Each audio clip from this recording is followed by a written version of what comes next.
ਪਾਕਿਸਤਾਨ ਜਾ ਕੇ कैसा लगे? ਕੋਈ ਫਰਕ ਮਹਿਸੂਸ ਨਹੀਂ ਹੋਇਆ ਜੀ।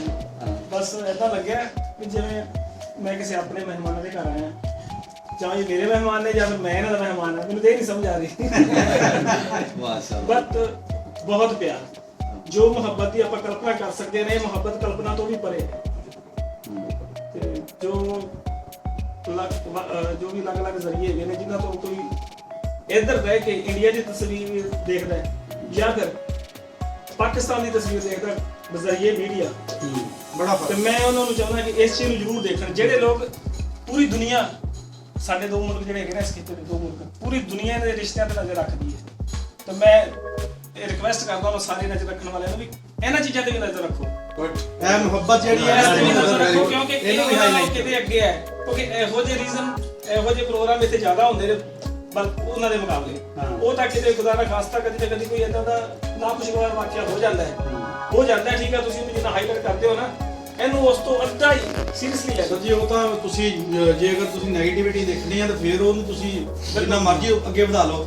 ਬਾਕੀ ਕਿਹੜੇ ਮੁਲਕ ਵਿੱਚ ਇਸ ਤਰ੍ਹਾਂ ਦਾ ਕੋਈ ਇੱਕਾ ਦੁੱਕਾ ਵਾਕਿਆ ਨਹੀਂ ਹੁੰਦਾ ਮੈਨੂੰ ਤਾਂ ਲੱਗਦਾ ਹੈ ਵੀ ਜਿਹੜੇ ਦੋ ਮੁਲਕਾਂ ਦੇ ਇਮਾਮ ਹਨ, ਜਿੰਨੇ ਵੀ ਮਸਲੇ ਨੇ ਦੋਨਾਂ ਮੁਲਕਾਂ 'ਚ, ਕੁਝ ਮਹੀਨਿਆਂ ਵਾਸਤੇ ਆਵਾਮ ਦੇ ਹੱਥ ਕਰ ਦੇਣ ਕਿ ਸਾਰੇ ਸੌਲਵ ਹੋ ਜਾਂਦੇ। ਸਹੀ ਬਾਤ ਹੈ।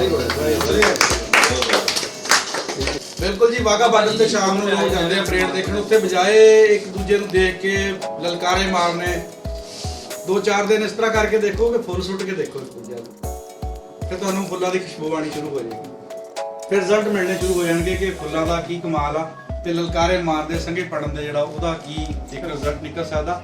ਮੈਂ ਸਮਝਦਾ ਕਿ ਫੁੱਲਾਂ ਦਾ ਰਿਜ਼ਲਟ ਜਿਹੜਾ ਨਾ ਉਹ ਬੜਾ ਖੁਸ਼ਬੂਦਾਰ ਨਿਕਲੇਗਾ। ਤੇ ਬਾਕੀ ਰੋਕੀ ਸਾਹਿਬ, ਤੁਸੀਂ ਇੱਕ ਪਿੰਡ ਪੰਜਾਬ ਦਾ ਚੈਨਲ ਲਈ ਕੋਈ ਪੈਗਾਮ ਦੇਣਾ ਚਾਹੁੰਦੇ? ਇੱਕ ਪਿੰਡ ਪੰਜਾਬ ਦਾ ਪੈਗਾਮ ਇਹੀ ਹੈ ਜੀ, ਜਿਹੜਾ ਮੋਮੈਂਟੋ ਉਹ ਸਾਡੇ ਤਰਫੋਂ ਨਹੀਂ ਹੈਗਾ, ਬਲਕਿ ਤੁਹਾਡੇ ਕੰਮ ਦੀ ਉਪਲਬਧੀ ਹੈ ਜੀ। ਤੁਹਾਡੇ ਕੰਮ ਨੇ ਉਹ ਮੋਮੈਂਟੋ ਹਾਸਲ ਕੀਤਾ ਹੈ, ਨਾ ਕਿ ਸਾਡੀ ਉਹਦੇ ਵਿੱਚ ਕੋਈ ਦੇਣਦਾਰੀ ਨਹੀਂ ਹੈਗੀ। ਤੁਸੀਂ ਉਸ ਚੀਜ਼ ਦੇ ਹੱਕਦਾਰ ਸੀ। Thank you. ਕਿਉਂਕਿ ਜਿੰਨੇ ਵੀ ਦੋਸਤ ਇੱਧਰ, ਮੇਰੀ ਇਹ ਵੀ ਇੱਛਾ ਹੈਗੀ ਹੈ, ਮੈਂ ਲੈ ਕੇ ਆਇਆ ਇੱਛਾ ਕਿ ਜਿੰਨੇ ਵੀ ਉਹ ਚੈਨਲ, ਖਾਸ ਕਰ 1947 ਦੀ ਪਾਰਟੀਸ਼ਨ ਦੇ ਹਵਾਲੇ ਨਾਲ ਵੀਡੀਓਜ਼ ਕੀਤੀਆਂ ਜਾ ਰਹੀਆਂ ਨੇ, ਉਹਨਾਂ ਸਾਰੇ ਚੈਨਲਾਂ ਦੇ ਐਡਮਿਟ ਨਾਲ ਮੈਂ ਇੱਕ ਮੁਲਾਕਾਤ ਕਰਦਾ। ਉਹਨਾਂ ਵਿੱਚੋਂ ਇੱਕ ਦੋ WhatsApp ਤਾਂ ਮੇਰੇ ਨਾਲ ਹੈ ਨੇ ਇਸ ਟਾਈਮ, ਮੈਂ ਖੁਸ਼ਨਸੀਬ ਤੁਸੀਂ ਮੈਨੂੰ ਰਿਸੀਵ ਕੀਤਾ, ਤੇ ਇਨਸ਼ਾਅੱਲਾ ਜਿੰਨਾਂ ਦੇ ਮੈਂ ਇੱਥੇ ਰੁਕਿਆ, ਕੋਸ਼ਿਸ਼ ਰਹੇਗੀ ਬਾਕੀ ਦੋਸਤ ਸਾਡੀ ਤਾਂ ਜੀ ਇਹੀ ਕੋਸ਼ਿਸ਼ ਹੈ, ਬਲਕਿ ਜਿੰਨੇ ਸਾਡੇ ਦੋਸਤ ਆ ਸਾਰੇ ਅਮਨ ਦੇ ਸਬੀਰ ਆ, ਪਿਆਰ ਮੁਹੱਬਤ ਨੂੰ ਕਿਉਂਕਿ ਅਸੀਂ ਕਹਿੰਦੇ ਇਹ ਸਿਲਸਿਲਾ ਸ਼ੁਰੂ ਹੁੰਦਾ ਹੈ ਸਾਡੇ ਤੋਂ ਪਹਿਲਾਂ ਸ਼ੁਰੂ ਹੋਇਆ ਸੀ, ਇਹ ਸਾਡੇ ਤੋਂ ਬਾਅਦ ਹੀ ਚੱਲਦਾ 10 ਬੰਦਿਆਂ ਦੇ ਦਿਲਾਂ ਚੋਂ ਵੀ ਨਫ਼ਰਤ ਖਤਮ ਕਰਕੇ ਪਿਆਰ ਦਾ ਦੀਵਾ ਜਲਾ ਦਿੱਤਾ ਤੇ ਸਮਝ ਲਓ ਸਾਡੀ ਕਾਮਯਾਬੀ ਅਸੀਂ ਸੱਜਣੋ ਤੇ ਮਿੱਤਰੋ, ਇਹ ਸਾਡੇ ਪ੍ਰਾਹੁਣੇ, ਸਾਡੇ ਸੰਗੀ, ਸਾਡੇ ਮਿੱਤਰ, ਸਾਡੇ ਸਾਥੀ ਵਿੱਕੀ ਖਾਨ ਸਾਹਿਬ ਜਿਹੜੇ ਕਿ ਇੰਡੀਆ ਤੋਂ ਪਾਕਿਸਤਾਨ ਤਸ਼ਰੀਫ ਲਿਆਏ ਨੇ, ਕਿ ਉਹ ਸਾਨੂੰ ਪੌਣੀ ਬੰਨਣ ਦਾ ਢੰਗ ਵੱਲ ਦੱਸਣਗੇ। ਇਹਨਾਂ ਦੀ ਆਮਦ ਦਾ ਵੀ ਸ਼ੁਕਰੀਆ, ਇਹਨਾਂ ਨੇ ਮਾਣ ਵਧਾਇਆ। ਇਹ ਇੱਕ ਰੋਕੀ ਖਾਨ ਸਾਹਿਬ ਨਹੀਂ, ਅੱਜ ਲੱਗਦਾ ਕਿ ਪੂਰਾ ਸਹਾਰ ਲਾਹੌਰ ਆ ਗਿਆ ਜੀ। ਫੜ ਕੇ ਰੱਖੋ।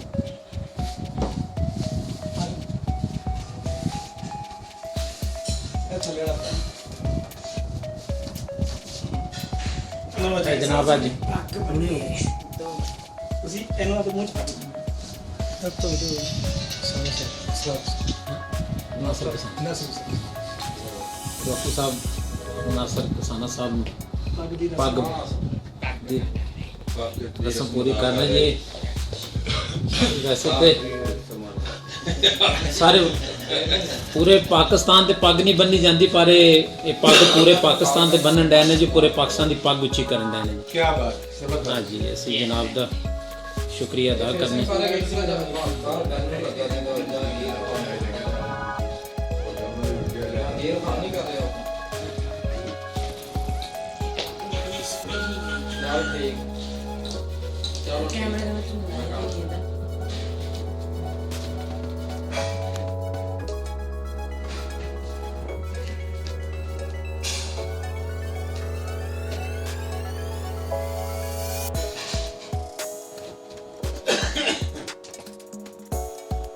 ਬੜੀ ਤਕਨੀਕ ਹੈ ਜੀ, ਬੜੀ ਤਕਨੀਕ ਹੈ ਜੀ। ਇਹ ਪੱਗ ਦਾ ਵੱਲ ਵੱਲ ਇਹਨਾਂ ਦੀ ਮੁਹੱਬਤ ਨਾਲ ਭਰਿਆ ਜੀ।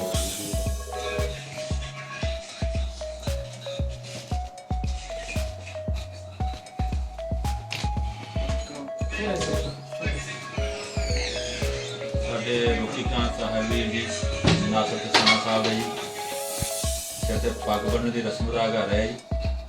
ਪੱਗ ਬੰਨ੍ਹਣੀ ਨੂੰ ਦੱਸ ਰਹੇ ਨੇ, ਬੜਾ ਮਾਣ ਸਤਿਕਾਰ ਦੇ ਰਹੇ ਨੇ ਜੀ।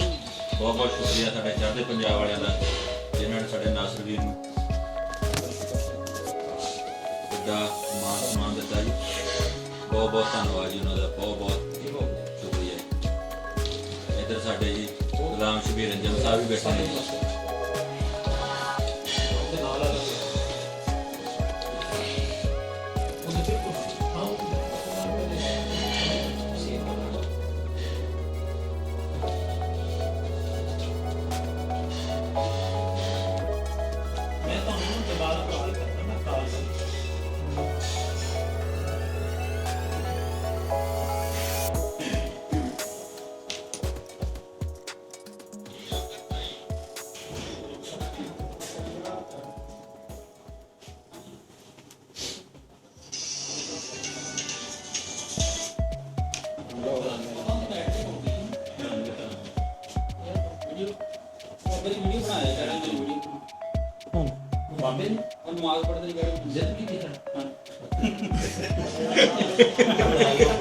ਰੋਕੀ ਵੀਰ ਉਹਨਾਂ ਨੇ ਪੱਗ ਬੰਨੀ ਔਰ ਗੋਜਰੇ ਵਾਲਿਆਂ ਨੇ ਕਹਿਣਾ ਗਏ ਗੁੱਜਰ ਸੀ ਕਿ ਆਏ ਸਰਦਾਰ ਹੈ। ਆਏ ਸਰਦਾਰ ਬਣ ਕੇ ਮੈਂ ਇਹ ਜੋ ਖੁਸ਼ੀ ਆ ਮੈਂ ਲਫ਼ਜ਼ਾਂ 'ਚ ਨਹੀਂ ਬਿਆਨ ਕਰ ਸਕਦਾ। ਯਕੀਨ ਕਰੋ, ਵਾਕਈ ਜਿਹੜੀ ਪੱਗ ਨਾ ਇਹ ਸਿਰ ਦਾ ਤਾਜ ਹੁੰਦਾ ਹੈ, ਬੰਨ ਕੇ ਸਵਾਦ ਆਉਂਦਾ ਬੰਦੇ ਨੂੰ। ਉਹਦਾ ਨਹੀਂ ਪਤਾ ਲੱਗਦਾ ਵੀ ਸਿਰ ਤੇ ਜਦੋਂ ਬੰਦਾ ਪੱਗ ਬੰਨ੍ਹਦਾ ਨਾ ਤੇ ਫੀਲਿੰਗ ਕੀ ਹੁੰਦੀ ਹੈ। ਬੜੀ ਖੁਸ਼ੀ ਵਾਲੀ ਗੱਲ ਹੈ।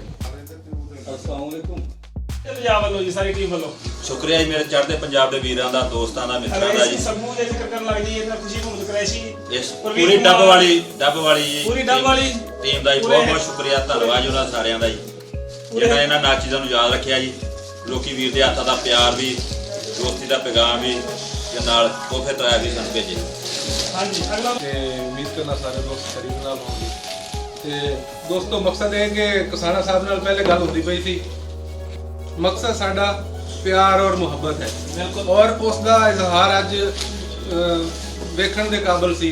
ਵਾਘਾ ਬਾਰਡਰ ਤੇ ਅਸੀਂ ਗਏ, ਰੋਕੀ ਖਾਨ ਸਾਹਿਲ ਨੂੰ ਰਿਸੀਵ ਕੀਤਾ ਤੇ ਉਹ ਸਿਕਿਉਰਿਟੀ ਵਾਲੇ ਲੋਕ ਵੀ ਕਹਿ ਰਹੇ ਸਨ ਕਿ ਯਾਰ ਕੋਈ ਸਪੈਸ਼ਲ ਪਰਸਨੈਲਿਟੀ ਆ ਰਹੀ, ਜਿਹੜਾ ਬੰਦਾ ਹੀ ਆ ਕੇ ਕਹਿੰਦਾ ਰੋਕੀ ਖਾਨ ਨੂੰ ਰਿਸੀਵ ਕਰਨ ਵਾਸਤੇ। ਤੇ ਬਹੁਤ ਸ਼ੁਕਰੀਆ ਔਰ ਯਕੀਨ ਕਰ ਜੋ ਇਹ ਜਿਹੜੀਆਂ ਮੁਹੱਬਤਾਂ ਨੇ ਇਹ ਚੜ੍ਹਦੇ ਪੰਜਾਬ ਵਾਲਿਆਂ ਦੀਆਂ, ਲਹਿੰਦੇ ਪੰਜਾਬ ਵਾਲਿਆਂ ਵਾਸਤੇ ਇਹਨਾਂ ਦੀ ਮੇਰਾ ਖਿਆਲ ਕੋਈ ਕੀਮਤ ਕੋਈ ਨਹੀਂ। ਕੀਮਤ ਠੀਕ ਹੈ ਨਾ, ਇਹ ਅਨਮੋਲ ਮੁਹੱਬਤਾਂ ਨੇ ਔਰ ਰੋਕੀ ਖਾਨ ਸਾਹਿਲ ਸਾਹਿਬ ਪੂਰੇ ਭਾਰਤ ਦੀਆਂ ਮੁਹੱਬਤਾਂ ਲੈ ਕੇ ਪਾਕਿਸਤਾਨ ਵਾਸਤੇ ਆਏ ਨੇ, ਅਮਨ ਦੇ ਸਫੀਰ ਦੇ ਤੌਰ ਤੇ, ਔਰ ਸਾਡੀ ਮੁਹੱਬਤ ਦਾ ਇੱਕ ਪੁਲ ਬਣ ਕੇ ਆਏ ਨੇ। ਤੇ ਮੇਰੇ ਕੋਲ ਅਲਫਾਜ਼ ਕੋਈ ਨਹੀਂ, ਮੈਂ ਬਿਆਨ ਨਹੀਂ ਕਰ ਸਕਦਾ। ਬਹੁਤ ਸ਼ੁਕਰੀਆ ਸਾਰੇ ਦੋਸਤਾਂ ਦਾ ਤੇ ਬਹੁਤ ਮਿਹਰਬਾਨੀ। ਤੇ ਇਹਨਾਂ ਤੋਹਫਿਆਂ ਤਾਲੀਆਂ ਜੀ ਖਾਨ ਸਾਹਿਬ ਵਾਸਤੇ। ਸ਼ੁਕਰੀਆ ਰੋਕੀ ਖਾਨ ਸਾਹਿਲ ਸਾਹਿਬ ਅਮਜਦ ਤਵਸਮ ਸੁਖੇਰਾ ਤੇ ਰਾਣਾ ਬਲਵਿੰਦਰ ਸਿੰਘ ਬਾਠ ਸਾਹਿਬ, ਬਹੁਤ ਮਿਹਰਬਾਨੀ, ਬਹੁਤ ਸ਼ੁਕਰੀਆ ਬਾਈ ਜੀ।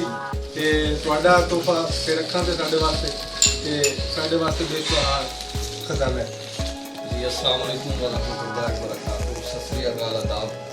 मैं अमजद तबस्सुम सुखेरा, मैं ਸਾਂਝਾ ਪੰਜਾਬ ਤੇ ਪਿੰਡ ਪੰਜਾਬ ਦੇ ਤਮਾਮ ਦੋਸਤਾਂ ਦਾ ਬਹੁਤ ਖੁਸ਼ਕੂਰ। ਤੇ ਰੋਕੀ ਖਾਨ ਸਾਹਿਲ ਸਾਹਿਬ ਸਾਡੇ ਮਹਿਮਾਨ ਬਣੇ, ਸਾਡੇ ਵਾਸਤੇ ਬਾਸੇ ਫਖਰ ਹੈ। ਤੇ ਅਸੀਂ ਜਿੰਨੇ ਵੀ ਦੋਸਤ ਇੱਕ WhatsApp ਦੇ ਗਰੁੱਪ ਤੋਂ ਅਸੀਂ ਅੱਲਾਹ ਤਾਲਾ ਨੇ ਸਾਨੂੰ ਇਹ ਮੁਹੱਬਤ ਬਖਸ਼ੀ ਕਿ ਅਸੀਂ ਲੋਕ ਜਮ੍ਹਾਂ ਹੋਏ ਤੇ ਇਹ ਸਾਡੇ ਵਾਸਤੇ ਬਹੁਤ ਅੱਛੀ ਗੱਲ ਹੈ। ਤੇ ਅਸੀਂ ਬਹੁਤ ਹੀ ਖੁਸ਼ ਹਾਂ ਇਸ ਬਾਰੇ ਕਿ ਇਤਨੇ ਸਾਰੇ ਦੋਸਤ ਅੱਜ ਇਸ ਨਾਚੀਜ਼ ਕੋਲ ਜਮ੍ਹਾਂ ਹੋਏ। ਬਹੁਤ ਮਿਹਰਬਾਨੀ।